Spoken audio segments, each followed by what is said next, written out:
জন্মালে মৃত্যু অনিবার্য। প্রত্যেক মানুষের দুনিয়াবী জীবনের হিসাব হবে মৃত্যুর পর। তাই একজন বিশ্বাসী মানুষ মৃত্যুকে নয়, মৃত্যু পরবর্তী জীবনকে ভয় পেয়ে প্রস্তুত থাকে সেই জীবনের জন্য। তবে একদল ব্যক্তির মৃত্যুর সময় ফেরেশতারা তাদের সান্ত্বনা দেবেন। বিস্তারিত সৈয়দ নওশাদের ডেস্ক রিপোর্টে। মুমিন মানে বিশ্বাসী। তাওহীদ, রিসালাত ও আখিরাতে বিশ্বাসীকে মুমিন বলা হয়। একজন মুমিনের অন্যতম প্রধান দায়িত্ব হল আল্লাহর উপর ঈমান আনা, ঈমানের উপর অটল থাকা।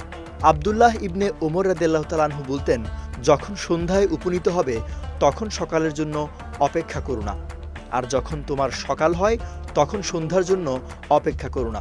অসুস্থ হওয়ার আগে তোমার সুস্থতাকে কাজে লাগাও, আর তোমার মৃত্যুর জন্য জীবিতাবস্থায় পাথেয় জোগাড় করে নাও। মহান আল্লাহ পবিত্র কোরআনে মুমিনের প্রশংসা করেছেন। এ ব্যাপারে সূরা হুজুরাতে আল্লাহ বলেন, মুমিন তো তারাই যারা আল্লাহ ও তার রাসূলের উপর বিশ্বাস স্থাপন করেছে, অতঃপর তাতে কোনো ধরনের সন্দেহ পোষণ করেনি, আর তাদের জীবন ও সম্পদ দ্বারা আল্লাহর পথে জিহাদ করেছে। প্রকৃতপক্ষে তারাই হলো সত্যনিষ্ঠ।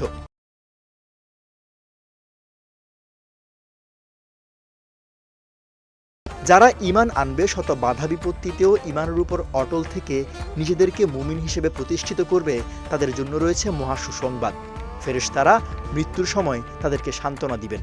এ বিষয়ে পবিত্র কোরআনে বলা হয়েছে, প্রকৃতপক্ষে যারা বলে আমাদের প্রভু আল্লাহ, অতঃপর তাদের স্বীকারোক্তির উপর তারা অবিচল থাকে, তখন ফেরেশতারা তাদের কাছে মৃত্যু ও পুনরুত্থানের সময় নাজিল হয়ে বলবে, তোমরা ভয় পেও না এবং চিন্তিত হইও না, বরং তোমাদেরকে দুনিয়াতে যে জান্নাতের ওয়াদা দেয়া হয়েছিল তা তোমরা পাবে বলে আনন্দিত হতে পারো।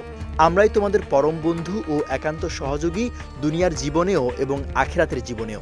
জান্নাতে তোমাদের জন্য রয়েছে তখন যা কিছু তোমাদের মন চাবে তা, এবং তাতে রয়েছে যার তোমরা ফরমায়েশ করবে, যা অত্যন্ত ক্ষমাশীল ও দয়ালু আল্লাহর পক্ষ থেকে তোমাদের জন্য বিশেষ আপ্যায়ন।